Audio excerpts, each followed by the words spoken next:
Before the trial of Elizabeth Holmes, the young woman who had fallen from favor and was dubbed the next Steve Jobs, there came an unexpected turn after she had reportedly become the world's youngest self-made billionaire, according to Forbes magazine. What happened with Elizabeth Holmes' case? And more importantly, what can we learn from this story? In this video, we outline Elizabeth Holmes' career path from the top to the prison.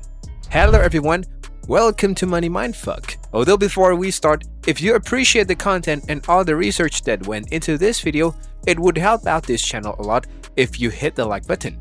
If you are new to this channel, kindly hit the subscribe button and turn on the notification bell to get more videos like this. Let's get started without further ado. In 2014, Elizabeth Holmes was on top of the world.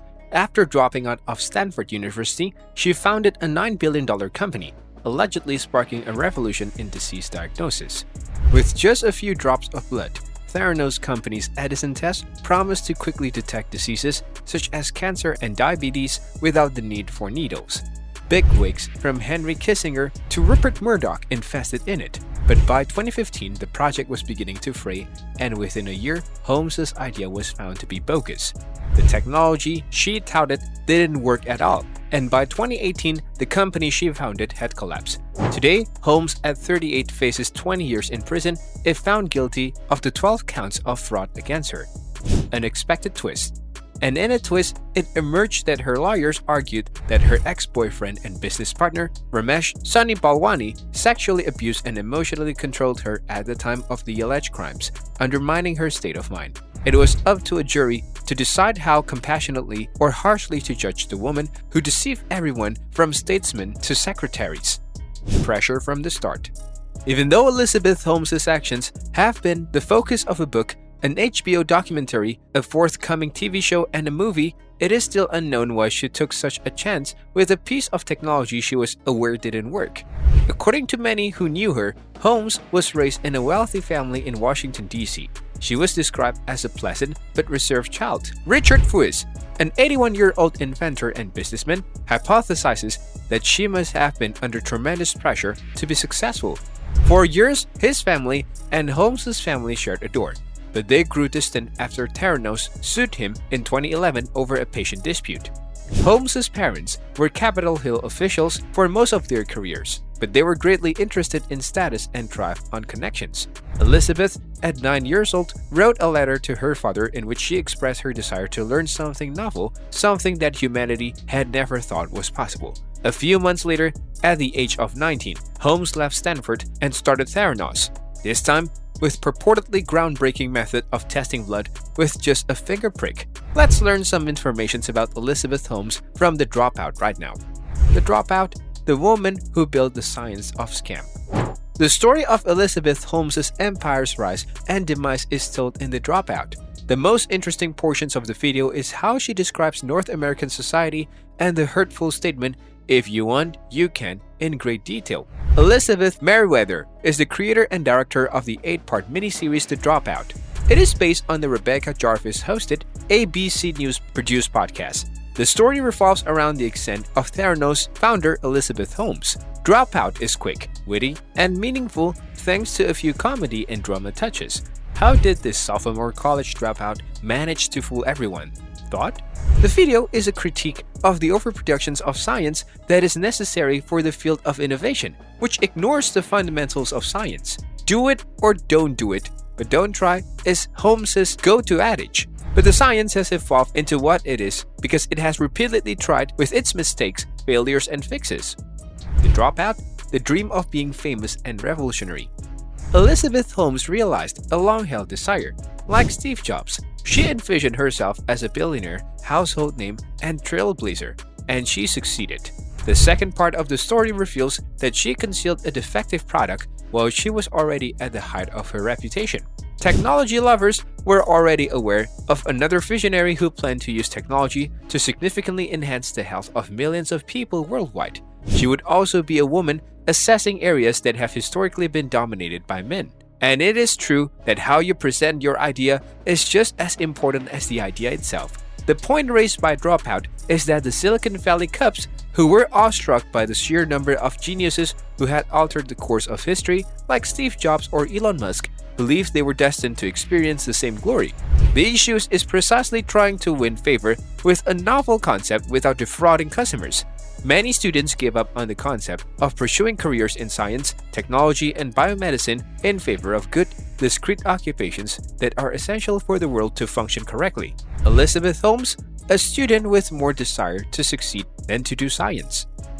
All the cliches of "if you want, you can" are present in Elizabeth Holmes at disturbing levels from the first chapters. We witness her father's terminations from the company where he worked for probable fraud before she enrolls in college. Elizabeth Holmes said that when you try to make a difference, people initially dismiss you as insane. Then they tease you, and then all of a sudden, you have altered the course of history. Because her father was a simple worker while making a good salary, Elizabeth can relate to her family's anguish when she observes how their once wealthy status has changed. The preconceived notion that being your boss is always preferable is now strengthened by this truth. From the opening chapters, it is clear how her habitual behavior and conversations are rife with derisions due to her obsessions with becoming a millionaire and inventing a new product.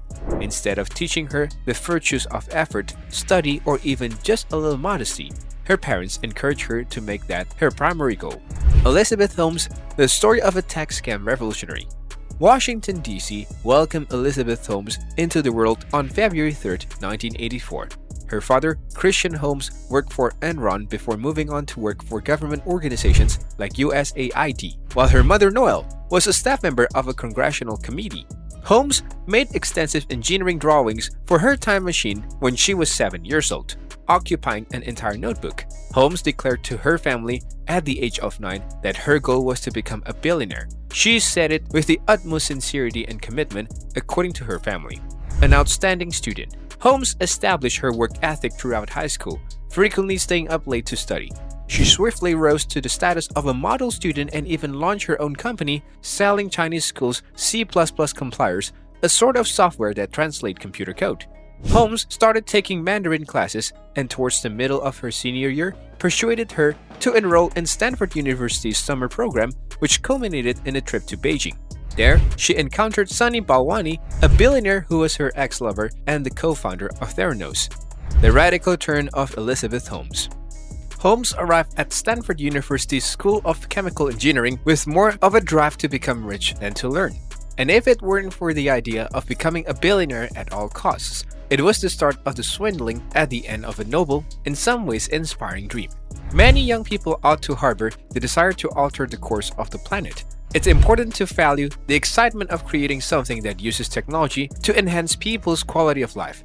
But now, since you insist that you need to be a millionaire to have that concept, it isn't as valid. Results are significantly later to appear. There must be a lot more passion for the idea than for your ego if you want to alter or improve the world. Elizabeth Holmes made the error of pressing the accelerator when she was 19 and, like other revolutionaries, dropped out of college in her second year. The end of a company that never really existed. Theranos, a firm that does blood tests, and its founder Elizabeth Holmes were at the peak of their game in 2014. The world was astounded by the groundbreaking notion that the technology could identify an endless number of diseases from a single drop of blood. With a $9 billion valuation, Theranos was one of Silicon Valley's unicorn firms, making Holmes the youngest self-made female billionaire in history. But then everything would crumble. Theranos' technology's flaws and errors were made public, as well as Holmes' role in trying to hide everything. And CEO Holmes was fired and accused of mass fraud. The business crumbled like a house of cards as a result of being forced to close its laboratories and testing facilities. Holmes found the time to become engaged to hotel heir Billy Evans and get hitched while she awaited her trial. In the aftermath, Holmes was found guilty of fraud in federal court. Holmes was convicted by a jury in January 2022 on 3 counts of wire fraud and 1 count of fraud conspiracy. 4 other accusations against her were dismissed, and the jury was unable to agree on a verdict for the other 3. Although Holmes, who is widely regarded as a sociopath, is facing a 40-year prison sentence, she still hangs motivational signs and leads a lavish lifestyle, a scam against the entire world, but especially against all female scientists who aspire to transform it. Key lessons learned. The key takeaways from the story of the rise and fall of Elizabeth Holmes for future entrepreneurs can be summarized as follows. Firstly, entrepreneurs need to face company failures head-on. As the founder and CEO, Holmes had the moral duty to protect the company and stand good on its claims. To plead ignorance when it was failing may have had some truth, but every leader must be prepared to take the good with the bad and be honest in declaring both. Closely related to the first lesson is the second one, which is self-accountability. Entrepreneurs must be ready to be held accountable when mistakes are made. By owning up to mistakes and taking appropriate steps to correct them, reputations and credibility among clients and other relationships is maintained. And lastly, entrepreneurs need to maintain integrity. As an entrepreneur, it's crucial to build a good brand, both online and offline. With that comes honesty, trustworthiness, and the ability to stand by actions and make corrections as needed along the way. That's all for today, folks. Thank you for spending some time with us. If you found this video interesting, let us know what you think in the comment box. Make sure to hit the like button and notification bell and subscribe to our channel to get access to more interesting videos from us. While you are here, kindly click on one of the 2 other videos you see on your screen. See you there.